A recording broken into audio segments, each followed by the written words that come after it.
Gulf Cooperation Council (GCC) states led by the United Arab Emirates, Saudi Arabia and Qatar are rapidly expanding their economic footprint in Africa by deploying sovereign capital into infrastructure, agriculture, renewable energy and critical minerals.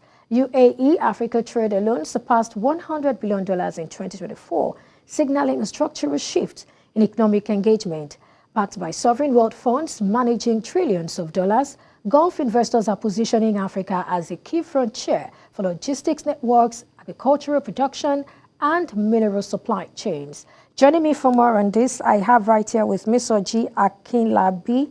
Thank you so much for joining me today, Soji. Thanks for having me. It's good to be here. All right. Now, you dressed the GCC in alluring robes, suggesting that their pivot to Africa isn't just about yields or aid, but of course, it's something more structural. I'd like you to talk to us about this. Yeah, thank you so much for the opportunity. I think it's important to lay the foundation that, deployment of capital, capital itself is a tool of diplomacy, it's a tool of foreign policy, and countries don't just deploy capital. And also, in the past years, we've seen that most of the capitals that were deployed into Africa were mostly in form of either loan or what you call aid diplomacy. And we're beginning to see a shift on that. And specifically looking at the GCC, for them, I think there's a couple of things to note. What are their goals and why are they taking a different approach in terms of how they deploy their capital into Africa? I think those are the things that we were trying to look into with regards to the piece.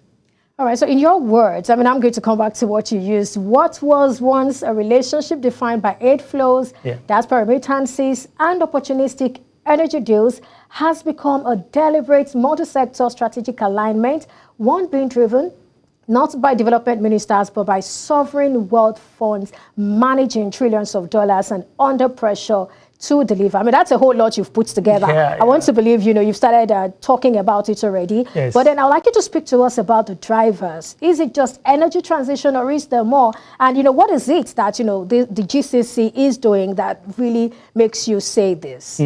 Thank you so much for that. I think if you look at the GCC countries, most specifically UAE, Saudi Arabia, and Qatar, and probably you look at Oman as well, for them, it's become very important for them to diversify from the oil-based economy that they've been used to in the last couple of decades. And in the course of doing that, a number of other things that are important, especially when you talk about food security.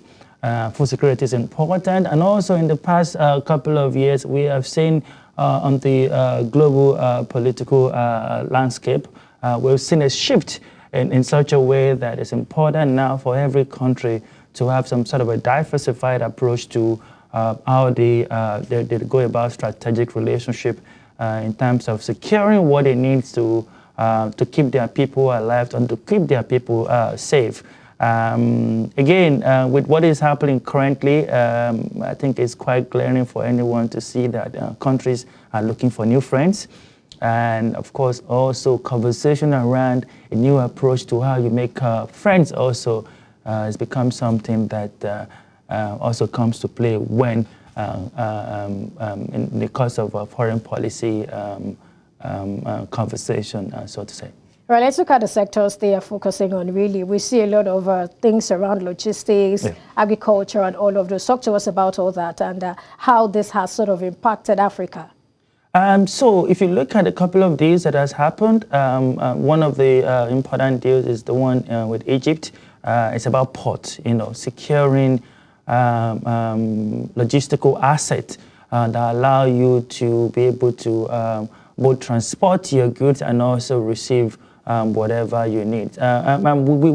We saw China also doing that with the Road and Belt Initiative. It's about being able to secure logistic infrastructure to be able to transport your goods and also receive what you need for sustenance. So a lot of deals has happened within the port and logistical infrastructure, not just in Egypt. We see that in Nigeria as well, especially with regards to UAE.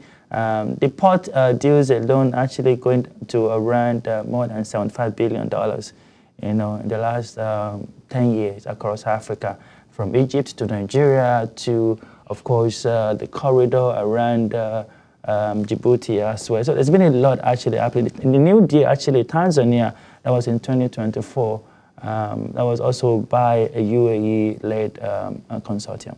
Okay, I know you've talked about the positives and all of that, but then I want to bring us to some of the challenges that I see. Number one, you want to look at Qatar and Saudi Arabia securing, massive agricultural concessions. Yes. And then we have a Saudi from Salik controlling 80% of Olam Agri in Nigeria. Yeah. Now, how are you sure this is not just a farm for the Gulf? Not only that, I mean, we're talking about crude-backed loans. We also see the crude-backed loan and all of those things. How are we sure we'll not still get back to, what's the relationship between China and Africa? I mean, really, at the end of the day, if we can get this in a minute. So I've said in the beginning that deployment of capital is a foreign policy move. It's a tool of diplomacy. And foreign policy is about, protecting your own interests as a country. So how is Africa being protected here? Again, that is a place of now Africa begin to have this conversation around capital that have been deployed into the continent. What are some of the terms and how are we negotiating favorable terms to be able to protect our people? Again, also from our own point of view, also as a form of a diplomacy strategy. And as youth, we need to start talking so that those in power, our politicians, our leaders begin to take it more seriously. All right, thank you so much, Soji Akinlabi, for your time on the show. He is the founder and convener, Foreign Policy Africa. Thank you for joining me on the show today. Thank you for having me.